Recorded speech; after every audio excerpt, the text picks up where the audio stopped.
स्पष्ट बोलू का? स्पष्ट बोलायचं, रोखठोक बोलायचं. समस्या म्हणजे आपल्या लोकल लेवलला ज्या समस्या असतात बर म्हणजे ड्रेनेज लाईन, रस्ते, हां. फुटपाथवरतील अतिक्रमण वगैरे ह्याच लोकल लेवलच्या समस्या आहेत आपल्याकडे तर जास्त. आता बऱ्याच समस्या तुमच्या प्रभागामध्ये आहेत. काही एखादा काम करणारा एखादा उमेदवार आहे का?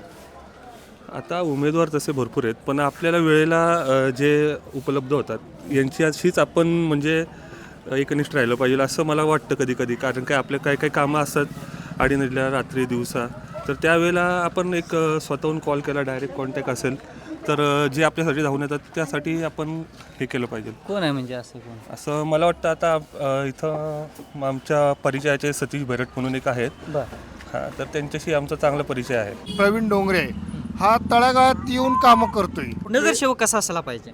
नगरसेवक असा असायला पाहिजे की मला असं वाटतंय महिन्यातून काय होईना तो एका वस्तीमधनं, आता प्रभाग एवढा मोठा आहे, एका वस्तीमधनं प्रत्येक ठिकाणी जायला पाहिजे की बाबा रे तुमची समस्या काय.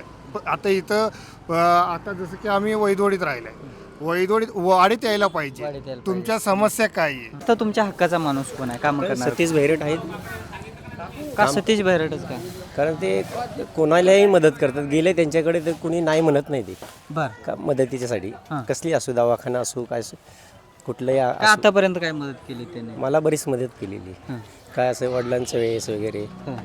मदत केलेली आहे त्यांनी. हक्काचा माणूस आहे का? हो, म्हणजे हो, आपण हक्काचा. कॉल केलं की बाबा हो आहेच आहेच. कधी चतुर्शिंगी दर्शनाला गेले दिसले येतात तर राम करणार. नगरसेवक तर 15 वर्ष झाले आपल्या इथं नाही आहेत भोकनगर भागामध्ये, बरोबर. तर आता नगरसेवक आपलं स्थानिक नगरसेवकांना तिकीट दिलं तर त्यांनी हे काम करायला पाहिजे. काय कोणकोणती कामं इथं तुमच्या प्रभागामध्ये व्हायला पाहिजेत आता? आता तर सध्या समस्या पार्किंगची बस पार्किंगची समस्या भरपूर भयंकर आहे. भयंकर आहे आता. दर्शको, आपण प्रभाग क्रमांक 7 मध्ये आहे. आपण वेगवेगळ्या ठिकाणी येत होतो, तिथल्या समस्या अडचणी जाणून घेत असतो आणि तुमच्या हक्काचा उमेदवार कोण आहे असा प्रश्न विचारत असतो. मी येणार आहे तुमच्या प्रभागात, तुम्ही सांगा तुमच्या हक्काचा उमेदवार.